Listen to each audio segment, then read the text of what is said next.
to mention, look at all that crap that was in that throat.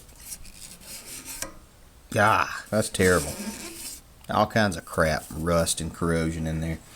We have a lot of bugs down here in Alabama, even in the winter. And we have these little bugs called dirt daubers, or some people call them daubers. And they will build a nest in here, pack it with mud, and in here and pack it with mud. And you crank it up and you don't realize it's in there, and you have just ruined a head. So what I always do is I always fill these guys up, just stuff them up. I never leave them for more than a day or two like that. If I am going to leave them long term, I'll tape them up with masking tape or clear packing tape, and that makes a good barrier against insects. Now we're going to go to the dip tank. More to come. Okay guys, now real quick I want to show you a couple of things on this carburetor. One, this tube is stuck. It will not come out. That's not the greatest. We can still get by that. We can do things to clean it with it in there, but it'll never be like removing it completely.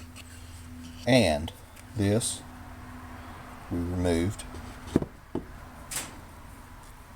I removed it and I counted my turns, and I did 2 complete turns, got it out. The float here, it's intact. I don't hear any sloshing noise. We'll put it in and see if it floats. And then here's the needle. The tip appears to be in pretty good shape. It's kind of grungy though. It was sticking. You can tell it wasn't opening and closing, and that was what was causing the problem. So we are going to set this guy in here, and we're going to cook this thing.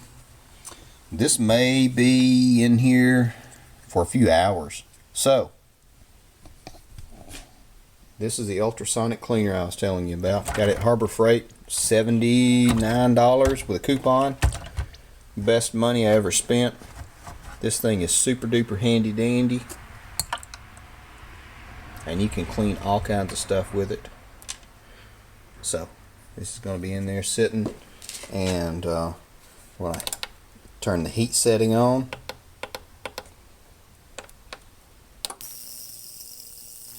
now it'll take it a cycle or two to heat up to around hot enough to melt grease, but you can see it's actually starting to work. And it also, one thing I have noticed, it does interfere with audio, so you might hear some kind of little scratchy noises and stuff like that. We're going to keep this guy in here, and it will get too hot to touch. So you'll have to actually, if you put it in here for 15-20 minutes, you have to pull it out with a pair of tongs. So more to come. Okay guys, y'all get a kick out of this. So I was down South Alabama, about 100 miles from where I live, this week. That's where I've been going the past few weeks and doing some work. And working at a paper mill, just hot, nasty, stinky days, and just, you know, a lot of work, but it, you know, it's okay. Stopped at a gas station, grabbed some gas, throw in the truck, and grabbed some chips or something like that before I got back to the apartment.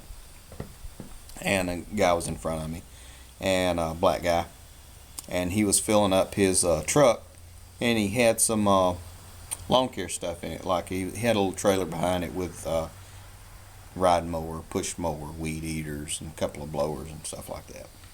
And you know, he said like $30 on number 6, pump number 6, and then he turned around and he kind of looked at me and he said, "Did we go to school together?" And I said, "No, I don't think so." I said, I don't live around here. I'm just down here to do some work." And he said, "No, you look really familiar." He said, do you have a shop where you do work?" And I said, "No." I said, "Well, I do, but not around here." And he said, "You look really familiar." And I said, "Do you go on YouTube or anything to look at videos?" And he said, "I think I've seen you there." And he said something about some video about working on a lawnmower, not mud mower related or anything like that, or off-roading mower related, but it was about repairing a lawnmower for working and everything. So I got a kick out of that. So that was pretty cool. First time anybody's ever recognized me for doing anything. Hey, go figure. More to come, guys. Okay, guys, I did want to show you this. This is one of those dirt dauber nests that I was talking about, and they are stinging insects, kind of like wasps and bees, and they will make a mud nest and doing these little crevices and stuff like this.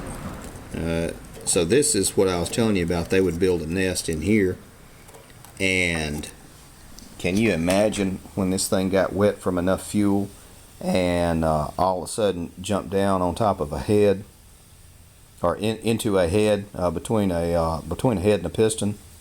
Man, that's crazy, because that's nothing but grit and dirt, and that would ruin your engine right there, or make for a very bad day for you anyway. Your buddies would have to pull you out. More to come.